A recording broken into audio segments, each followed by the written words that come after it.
It started with a date. I was very excited. I booked myself to get my hair done, which I never do. I was wearing my best dress. Kaz, which isn't her real name, is heading into Manchester for dinner and drinks. You know, you never think these things are going to happen to you. You think you're too smart. What do you believe happens to you that night? So at some point, I think he administered some drug in my drinks. And I started to see everything like really fuzzy and like moving, and the lights getting quite on my face. She woke up in his hotel room. A few days later, she says she started to remember things. And he was on top of me, but I was with my face down. He just kept raping me. I felt like a rag doll for most of the night. Those are the things I remember from Wednesday. By the end of the week, Kaz had gone to police. But after a year-long investigation, in May 2020, the case was dropped. The Crown Prosecution Service had decided not to press charges, saying there were undermining features in the evidence, and if it went to court, a conviction would be unlikely. But Kaz believed there'd been crucial failings in the investigation, like CCTV from the hotel that hadn't been seized, a hair sample that was taken by a doctor, but it wasn't big enough to test for the drug GHB. And then there were the comments from a Greater Manchester police detective while working on the investigation. So I pick up the phone, I go to a corner, and they said, well, we interviewed him. He came with his solicitor. So he came all the way here with the solicitor. And, well, he's saying it was consensual, and he's devastated by the accusations. And then she starts talking like that, and then she says, and he seems like a nice man. He seems like a nice man. He seems like a nice man. Why would he do that? Why would he rape you? I put the phone down. I was sobbing and crying. Why would he rape you? He looks like a nice man. She later learned the man she accused of rape had previous convictions for domestic abuse. With the case dropped, Kaz complained about the police investigation. GMP apologised for the comments of a detective about the suspect and admitted some failings, but on many issues, the police force decided its actions had been acceptable.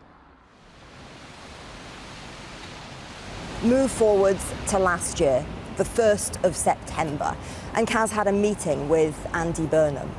As Mayor of Greater Manchester, he has oversight of policing. Her complaint wasn't new to his office, but this meeting came weeks after he'd commissioned a review into claims about the treatment of women in police custody. At their meeting, Kaz detailed her concerns about how police had handled her case and also about the man she'd accused of raping her.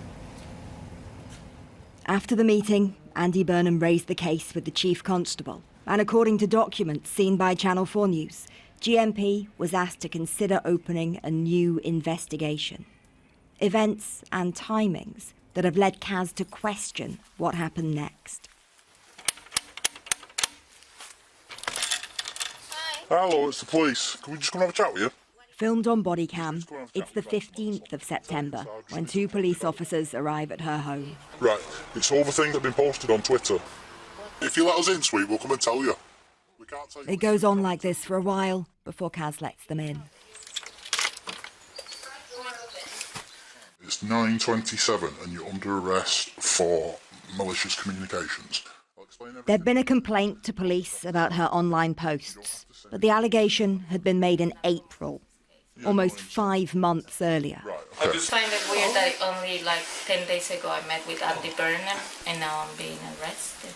They decide to visit me. 2 big blokes, men, to my house after I complained. I think they tried to silence me. They shouldn't have treated me like that. They shouldn't treat anyone like that. After telling her she was under arrest, police then agreed, because of a medical appointment, she could go to a police station in a few days for an interview. But before that happened, the case against her was closed with no further action. In response to our questions, GMP have said when a crime is reported, they follow every line of inquiry, which often involves arrest. They've told us when Kaz was arrested, it was completely unrelated to her complaint about GMP or her meeting with the mayor.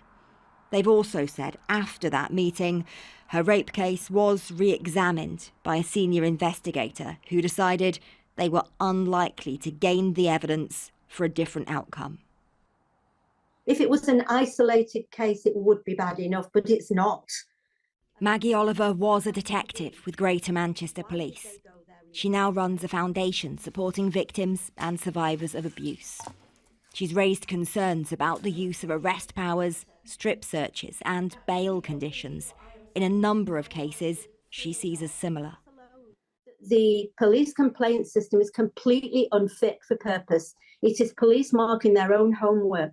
Nobody will be held accountable for this. And this is extremely worrying because it means that victims themselves become the targets.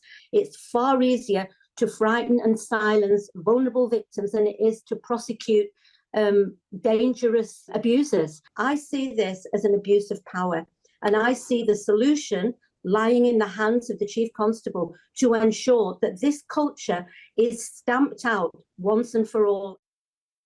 When we put those comments to Greater Manchester Police, the force said, "Where someone's experience of GMP doesn't meet their expectation, we fully support and encourage their right to hold us to account via the police complaint system because we want to improve our service. We do not discriminate against those who exercise their rights, do not seek to silence detractors, and we refute the suggestion that we target or deliberately arrest individuals who raise complaints." It's not the first time this police force has faced criticism over its treatment of women. And later this year, the former Victims Commissioner, Dame Vera Baird, is due to report back on allegations about GMP custody. The case of Zaina Iman was a key reason for the review being commissioned. She spoke out on this programme last year and allowed us to broadcast images of what happened when she was strip-searched in a police cell. The next memory that I've got is waking up, I've looked down and I've got no top on. But the reality for me is nothing's been done. A year on, she sat down with me again. Through her campaigning, she's become friends with Kaz and was with her at the meeting with Andy Burnham last year. The Baird review was announced in July 2023. It was officially opened in August 2023.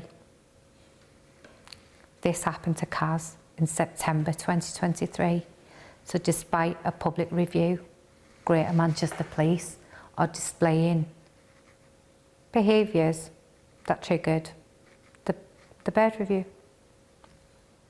And you see a link, even though the Baird review was specifically about the treatment of women in custody, you see a link there with the way Kaz has been treated. I do, because I am aware of the other cases in the Baird review and they've experienced similar to Kaz. So it's not just your case, not just Kaz's case, there are others also where you've seen that kind of pattern? Yeah. It's as if you can't go against the boys' club. They try to shut you down. In a statement, Greater Manchester Police concede we still have a long way to go, but they point to improvements and say their positive outcome rate for rape is among the highest in the country. Even so, in the vast majority of cases, when someone tells police they've been raped, it ends with no one being charged, as happened to Kaz. You know how worthless it makes people feel. Worthless. You already feel worthless because someone found fit to use your body to their own satisfaction and needs without your consent, and then you have to deal with this. The recent spotlight on attitudes and culture in policing has led to promises of change. But the claims we've heard raise more questions, and those speaking out believe the changes don't go far enough. Claire Fallon reporting. And if you have been affected by any of the issues raised in that report, please visit channel4.com/support.